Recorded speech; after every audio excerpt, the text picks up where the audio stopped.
Nós temos este ano temos um simpósio que vai encerrar o festival e que vai decorrer amanhã e domingo, amanhã, manhã e tarde, domingo de manhã, com vários convidados portugueses e estrangeiros sobre o tema Arte versus Cultura e Indústrias Culturais.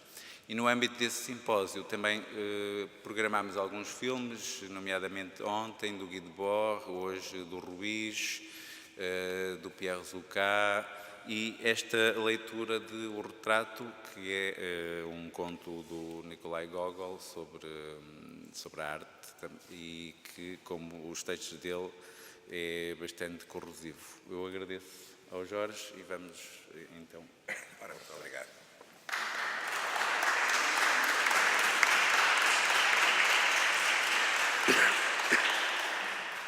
Ora, muito obrigado. É a primeira vez que eu gosto muito de ler Gogol em voz alta, é a primeira vez que vou ler O Retrato, que foi um convite aqui do António. É ligeiramente mais longo do que os outros contos do Gogol que eu tenho lido, sobretudo O Nariz.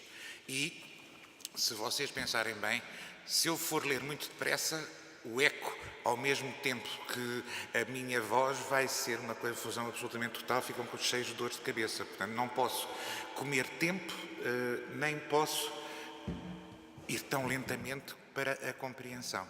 O texto é absolutamente genial, fiz uns pequeníssimos cortes.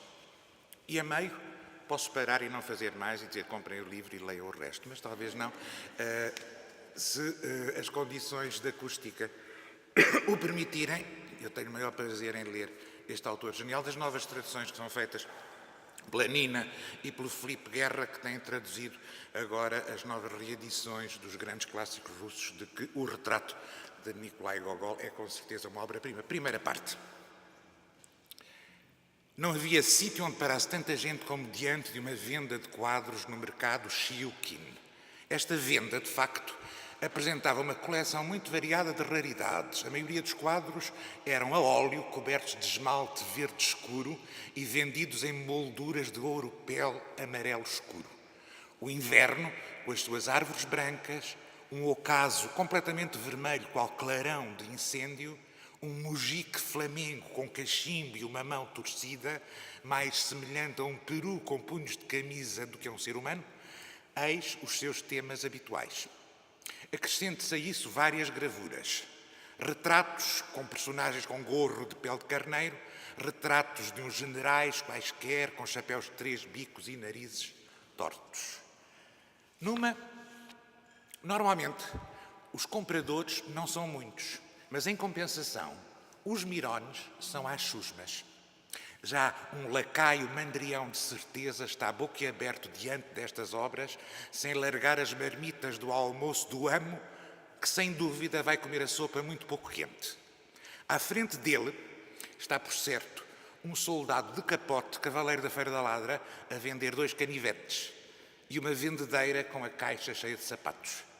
Cada qual exprime o entusiasmo à sua maneira. Os mujiques, por hábito, apontam com o dedo. Os cavalheiros observam com seriedade. As caricaturas à venda dão aso a que os garotos marçanos e aprendizes das oficinas detetem parecenças que os fazem rir e gozar uns com os outros. Os lacaios velhos, com os seus capotes de frisa, olham tão só para papar moscas. As vendedeiras moçoilas russas, por instinto, acorrem a escutar do que fala o povo e para onde olha o povo. Nisto, parou involuntariamente em frente da venda o jovem pintor Tchartkov.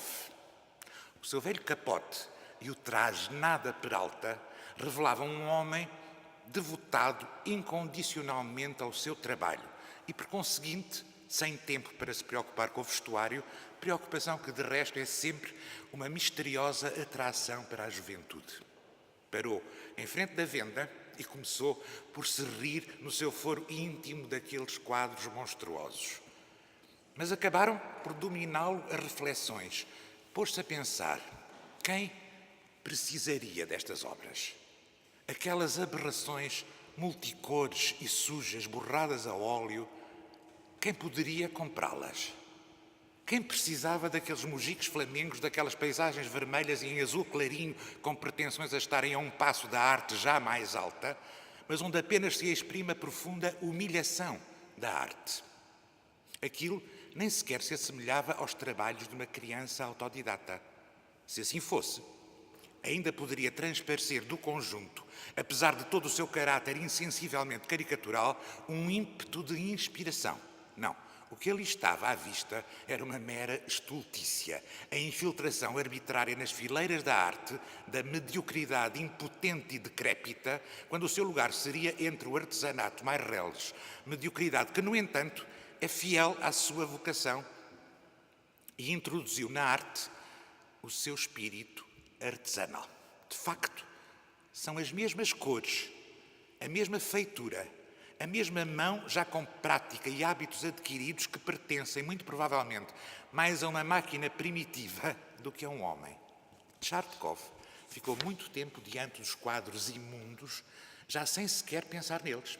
Entretanto, o dono da venda, um homenzinho cinzento de capote de frisa com a barba por fazer desde o último domingo, já lhe apregoava havia bastante tempo a sua mercadoria, querendo regatear e combinar os preços, sem ao menos saber do que gostava e do que precisava o cliente. 25 rublos por estes mojicos e pela paisagem, olha só que pintura, mete-se pelos olhos dentro, acabadinha de chegar do salão de vendas, ainda não secou o esmalte. Olha este inverno, leva o inverno, 15 rublos.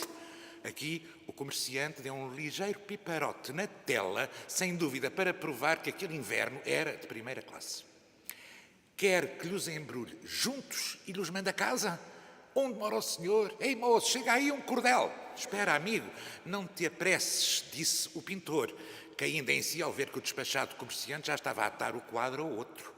Sentia uma certa vergonha por ter passado tanto tempo na venda e não levar nada, por isso disse: espera, vou ver se há aqui alguma coisa que me convenha.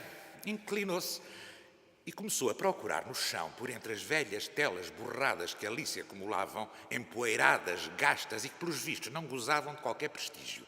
Eram velhos retratos de família e talvez já fosse impossível encontrar os descendentes dos retratados. Velhas imagens desconhecidas em telas rasgadas, com molduras que já tinham perdido o dourado. Enfim, um lixo decrépito. O pintor, porém, pôs-se a remexer naquilo, a ver se aparece alguma coisa. Tinha ouvido muitas histórias sobre obras de grandes pintores que às vezes se acham nas tendas de ferro velho no meio do lixo. O comerciante, ao ver onde o cliente se mexia, deixou de se atarefar com ele e, tomando a sua posição habitual e o seu ar devidamente solene, voltou a postar-se à porta, apregoando a mercadoria aos passeiros. Venha cá, paizinho, olha só para estes quadros, entre, acabadinhos de fazer. Farto de gritar, quase inutilmente, tendo conversado bastante com o vendedor de retalhos, também postado à entrada da sua lojeca, frontal a ele, e tendo-se lembrado que afinal tinha lá dentro um comprador comerciante de arte, virou as costas ao povo e entrou na sua loja. Então, paizinho, já escolheu alguma coisa? O pintor, entretanto, já estava imóvel. Havia um bom pedaço de tempo. Diante de um retrato, numa moldura grande, outrora magnífica, por certo, mas em que já só brilhavam alguns resquícios de dourado. Era um rosto velho e cor de bronze, mirrado e de maçãs salientes. Parecia que os traços daquele rosto tinham sido apanhados num instante de um movimento espasmódico e jorrava dele uma força nada nórdica. Estava gravado naqueles traços o brilho meridional. Revestia o velho retratado um amplo traje asiático. Por mais estragado e empoeirado que estivesse o retrato, quando Tchartkov conseguiu limpar-lhe o pó do rosto, viu a marca do trabalho de um grande pintor. O retrato parecia inacabado, mas a força do pincel era impressionante. O mais extraordinário eram os olhos. Parecia que o pintor investira neles todo o seu zelo e toda a força do seu pincel. Aqueles olhos olhavam, pura e simplesmente, olhavam do retrato e como que destruíam a harmonia do quadro com a sua estranha viveza. Quando aproximou o retrato da porta, os olhos olharam-no com uma penetração ainda maior. causaram a mesma impressão no povo Miron. Uma mulher de trás de Tcherkov soltou um grito: está a olhar! A olhar! E recuou. Tcherkov teve uma sensação desagradável que não compreendeu e pousou o retrato no chão. Então, leve o retrato, disse o comerciante. Quanto? Perguntou o pintor. Não lhe devo muito por ele, 75 copeques. Não. Então, quanto dá? 20 copeques, disse o pintor, preparando-se para sair dali. Irra, que preço! Mais de 20 copeques vale a moldura. Talvez prefira que lhe guarde para amanhã. Meu senhor, volte cá. Dê ao menos mais 20. Está bem, leve. Por 20, é só para me estrear. Depois abanou a mão, como a querer dizer: está bem, leve lá o quadro, que se amole. Foi assim que Tchertkov, inesperadamente, se viu comprador do velho retrato, ao mesmo tempo que pensava: para que é que eu comprei isto? Eu não preciso dele para nada. Porém, já nada havia a fazer.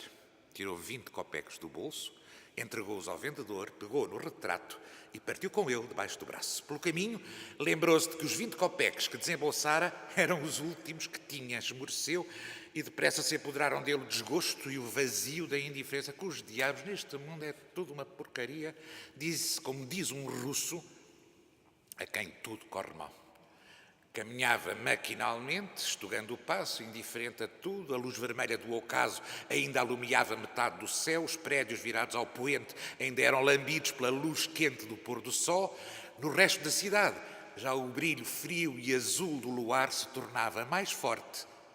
Jorravam-se pelo chão as caudas de sombras leves e semi-transparentes lançadas pelos prédios e pelas pernas dos transeuntes. Já o pintor, a pouco e pouco, começava a admirar o céu iluminado por uma luz translúcida, fina, incerta e quase simultâneas, lhe saíam da boca a exclamação: que matiz tão leve!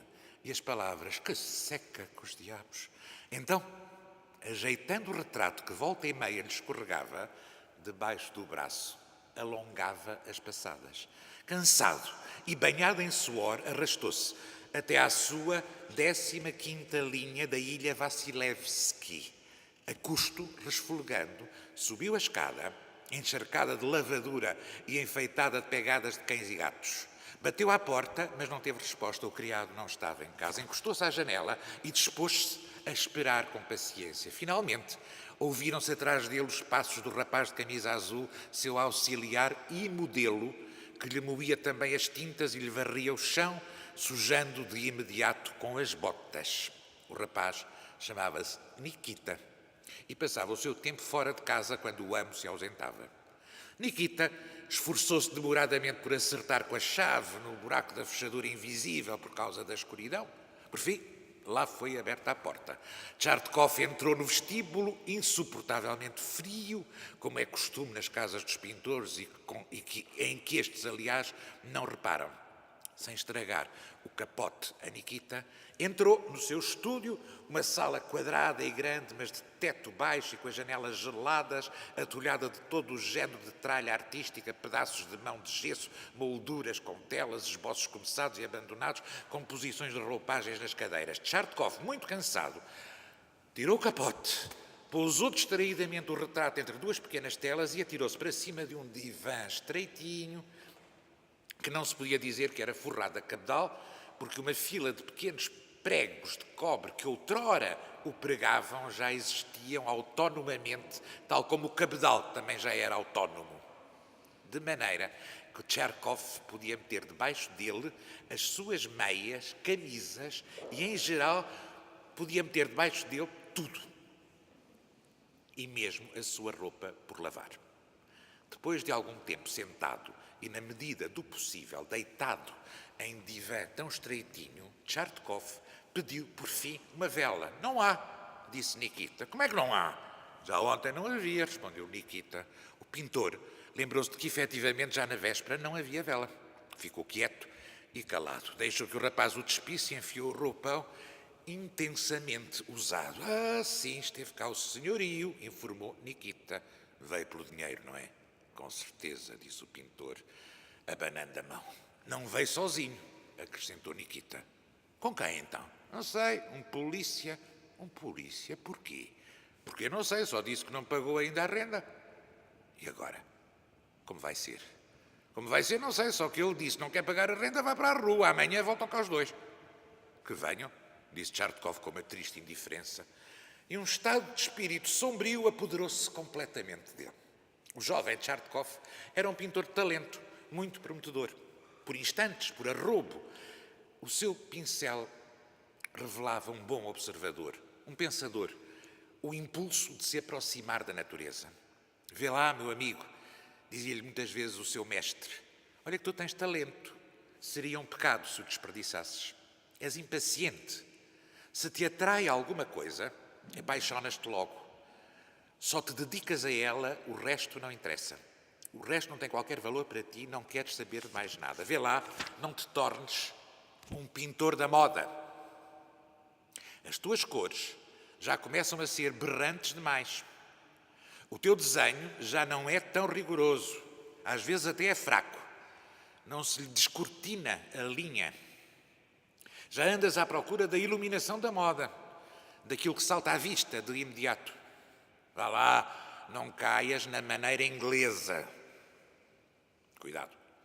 A vida mundana já começa a atrair-te. Às vezes já te vejo com um lenço todo janota ao pescoço, com um chapéu a reluzir. Olha que isso é muito sedutor. Começa-se logo a pintar uns quadros à moda, a fazer uns retratinhos por dinheiro. Mas o talento, assim, degrada-se em vez de se desenvolver. Vê se tens paciência, reflete bem sobre cada trabalho que fazes. Deixa-te de elegâncias e deixa o dinheiro para os outros. O êxito não te foge. O mestre, em parte, tinha razão. Era verdade que de vez em quando apetecia ao nosso pintor exibir-se, ostentar-se, mostrar a sua juventude. Apesar disso, sabia dominar-se. Muitas vezes, quando pegava no pincel, esquecia tudo. E quando tinha de o largar, era como se interrompesse um sono maravilhoso. Notava-se um claro desenvolvimento no seu gosto. Ainda não compreendia toda a profundidade de Rafael, mas já o enleava a pincelada rápida e larga de Guidi.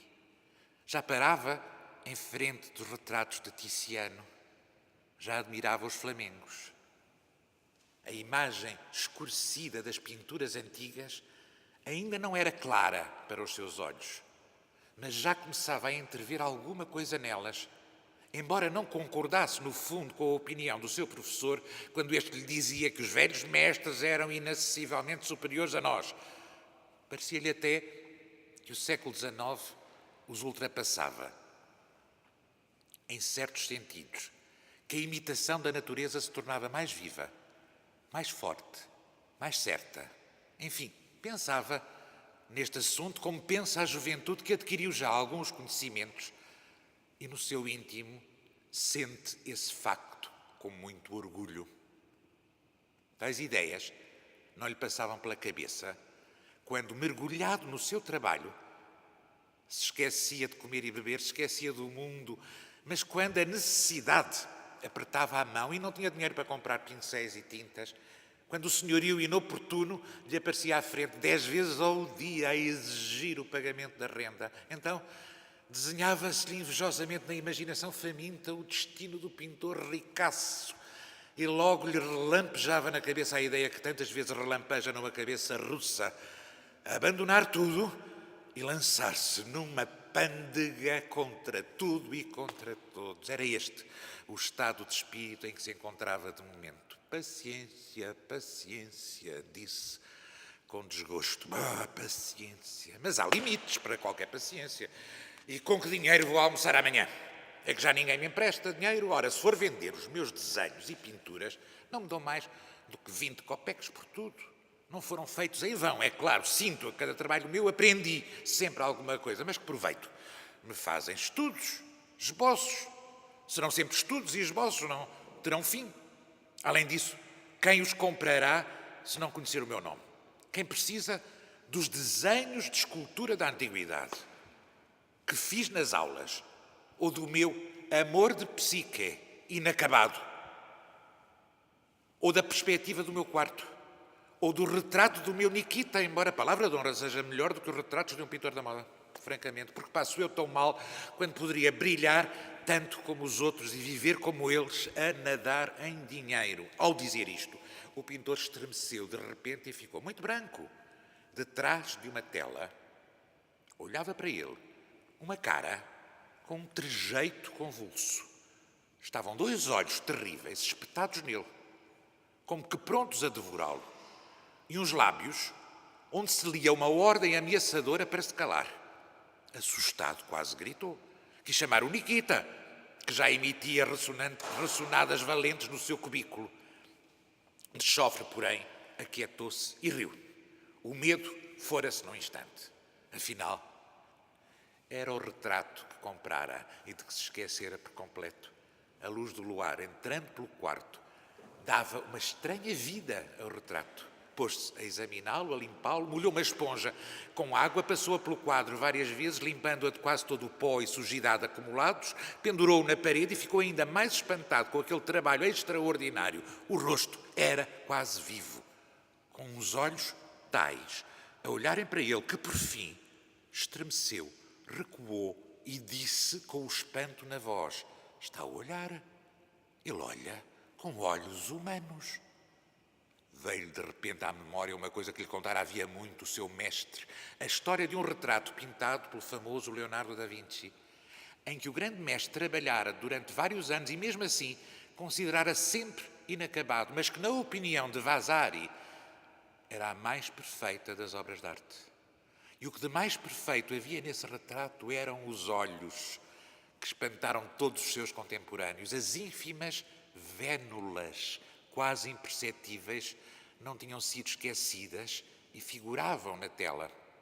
Porém, no retrato que ali estava diante dele, havia algo de estranho. Já não era arte. A própria harmonia do retrato, como que se autodestruía. Eram os olhos, uns olhos vivos, humanos. Parecia terem sido arrancados a uma pessoa e introduzidos na tela. Não, ali já não havia qualquer prazer sublime que à vista da obra de arte envolva a alma, por mais terrível que seja o seu modelo. Ali havia uma sensação doentia, inquietante. O que se passa? Interrogou-se o pintor involuntariamente. Se é uma natureza viva, de onde virá então este estranho sentimento tão desagradável? Ou será que a imitação escrava e literal da natureza já é uma infração e se assemelha a um grito muito forte e desarmonioso?